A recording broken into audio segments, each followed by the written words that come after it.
Israel ಮೇಲೆ Iran ಕ್ಷಿಪಣಿಗಳ ದಾಳಿಯನ್ನು ಮಾಡ್ತಾ ಇದೆ. ಇಸ್ರೇಲ್ ನಗರದಾದ್ಯಂತ ಕೂಡ ಈಗ ಸೈರನ್ಗಳು ಮುಳುಗ್ತಾ ಇದೆ. ಭದ್ರತಾ ಸಚಿವ ಸಂಪುಟ ಸಭೆಯನ್ನ ನೆತನ್ಯಾಹು ಇದೇ ವೇಳೆ ಕರೆದಿದ್ದಾರೆ.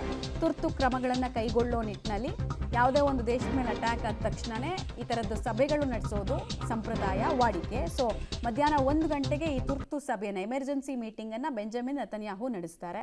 ಅಲ್ಲಿ ಇನ್ನೇನೇನು ಸೂಚನೆಗಳನ್ನು ಕೊಡ್ತಾರೋ ಗೊತ್ತಿಲ್ಲ. ಇಸ್ರೇಲನ್ನು ಕೆಣಕಿ ಗೆದ್ದವರು ಯಾರೂ ಇಲ್ಲ ಅನ್ನೋದನ್ನು ಹೇಳ್ಕೊಳ್ಳೋ ಹಪಾಹಪಿ ಈ ದೇಶಕ್ಕೂ ಕೂಡ ಇದೆ. ಈ ದೇಶ ಸರಿನಾ ತಪ್ಪ, ಯಾರ್ದು ಸರಿ ತಪ್ಪು ಅಂತ ನಾವು ಇತಿಹಾಸದಲ್ಲಿ ಎಲ್ಲಿಂದ ಓದಕ್ಕೆ ಸ್ಟಾರ್ಟ್ ಮಾಡ್ತೀವಿ ಅನ್ನೋದ್ರ ಮೇಲೆ ಎಲ್ಲವೂ ಡಿಪೆಂಡ್ ಆಗುತ್ತೆ. ಎನಿವೇಸ್ ತನ್ನನ್ನು ತಾನು ರಕ್ಷಿಸಿಕೊಳ್ಳೋದಕ್ಕೆ ಸದ್ಯಕ್ಕೆ ಇಸ್ರೇಲ್ ಕೂಡ ಮುಂದಾಗ್ತಿದೆ. ಡೀಟೇಲ್ಸ್ ಕೊಡ್ತಾರೆ ಶಬೀರ್. ಮಧ್ಯಾಹ್ನ 1 ಗಂಟೆಯ ಮೀಟಿಂಗ್ ಬಗ್ಗೆ ನಾವು ಏನು ನಿರೀಕ್ಷೆ ಇಟ್ಕೊಳ್ಬಹುದು? ವಾರ್ ಎಸ್ಕಲೇಟ್ ಆಗೋ ಸಾಧ್ಯತೆ ಎಷ್ಟು ಈ ಹಂತದಲ್ಲಿ? ಮಧ್ಯಾಹ್ನ 1 ಗಂಟೆಗೆ ಬೆಂಜಮಿನ್ ನೆತನ್ಯಾಹು ಭದ್ರತಾ ಸಂಪುಟ ಸಭೆಯನ್ನು ನಡೆಸ್ತಾ ಇದ್ದಾರೆ. ಸಹಜವಾಗಿ ಈ ರೀತಿಯಾದಂಥ ಸನ್ನಿವೇಶಗಳು ನಿರ್ಮಾಣ ಆದಂಥ ಸಂದರ್ಭದಲ್ಲಿ ಈ ಸಭೆಯನ್ನು ಕರೆಯುವಂಥದ್ದು ವಾಡಿಕೆ ಕೂಡ.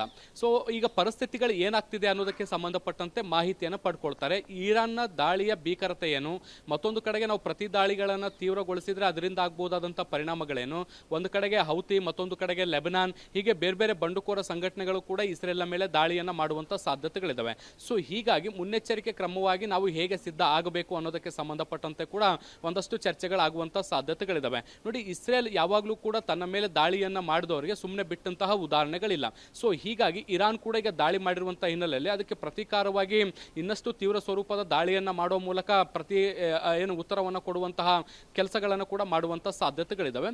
ಸೊ ಹೀಗಾಗಿ ಮುಂದಿನ ಹಂತದ ಸ್ಟ್ರಾಟಜಿ ಹೇಗಿರಬೇಕು, ಕಾರ್ಯತಂತ್ರಗಳು ಹೇಗಿರಬೇಕು, ನಾವು ಹೇಗೆ ಪ್ರತಿ ದಾಳಿಗಳನ್ನು ಮಾಡಬೇಕು ಅನ್ನೋದಕ್ಕೆ ಸಂಬಂಧಪಟ್ಟಂತೆ ಒಂದಷ್ಟು ನಿರ್ದೇಶನಗಳನ್ನು ಕೂಡ ಕೊಡುವಂಥ ಸಾಧ್ಯತೆಗಳಿದ್ದಾವೆ. ಸೊ ಹೀಗಾಗಿ ಈ ಒಂದು ಸಭೆಯ ಬಳಿಕ ಇನ್ನಷ್ಟು ದಾಳಿಗಳನ್ನು ಕೂಡ ನಾವು ಇಸ್ರೇಲ್ ಕಡೆಯಿಂದ ನಿರೀಕ್ಷೆ ಮಾಡಬಹುದು. ಮಮತಾ, ರೈಟ್, ಧನ್ಯವಾದ ತಮ್ಮ ಮಾಹಿತಿಗಾಗಿ.